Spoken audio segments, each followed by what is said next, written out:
চীন পাকিস্তানের বন্ধুত্ব কি এবার বাংলাদেশকে বাঁচাতে পারছে না? কারণ যে বাংলাদেশ এতদিন ভারতকে চোখ রাঙাচ্ছিল, আজ সেই বাংলাদেশি সংকটে পড়ে ভারতের কাছে সাহায্য চাইছে। দেশে বিদ্যুৎ নেই, জ্বালানি নেই, কোথাও 8 থেকে 10 ঘন্টা পর্যন্ত পাওয়ার কাট। পরিস্থিতি সামলাতে রাত 8টার পর দোকান বাজার বন্ধ করার নির্দেশ। আর সবচেয়ে বড় কথা, এই সংকট থেকে বেরোতে বাংলাদেশ ভারতের কাছে চেয়েছে ডিজেল। বাংলাদেশ এখন বড় ধরনের বিদ্যুৎ ও জ্বালানি সংকটের মধ্যে রয়েছে। দেশের বিভিন্ন এলাকায় দীর্ঘ সময় ধরে বিদ্যুৎ থাকছে না, কোথাও কোথাও এই পাওয়ার কাট পৌঁছাচ্ছে 8 থেকে 10 ঘন্টা পর্যন্ত। আর এর প্রভাব পড়ছে সাধারণ মানুষের জীবন থেকে শুরু করে কৃষি, ব্যবসা এবং শিল্প ক্ষেত্রে।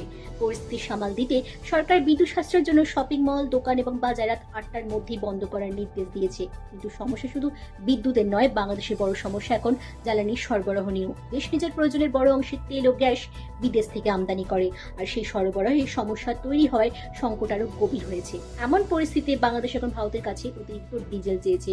অর্থাৎ যে সময় দুদেশের সম্পর্ক নিয়ে টানাপোড়েন চলছে, ঠিক সেই সময় জ্বালানির জন্য ভারতের দিকে তাকাতে হচ্ছে ঢাকাকে। আর এখানেই ভারতের ভূমিকা অত্যন্ত গুরুত্বপূর্ণ।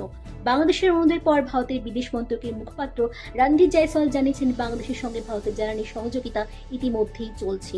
আর অতিরিক্ত চাহিদার বিষয়টি ভারত নিজেদের প্রয়োজন, রিফাইনিং ক্ষমতা এবং দেশের অভ্যন্তরে জ্বালানির উপলব্ধতা বিবেচনা করে দেখবে। অর্থাৎ ভারত সাহায্যের দরজা বন্ধ করেনি, বরং নিজেদের পরিস্থিতি বিবেচনা করে বাংলাদেশকে অতিরিক্ত জ্বালানি দেওয়া সম্ভব কিনা তা খতিয়ে দেখছে।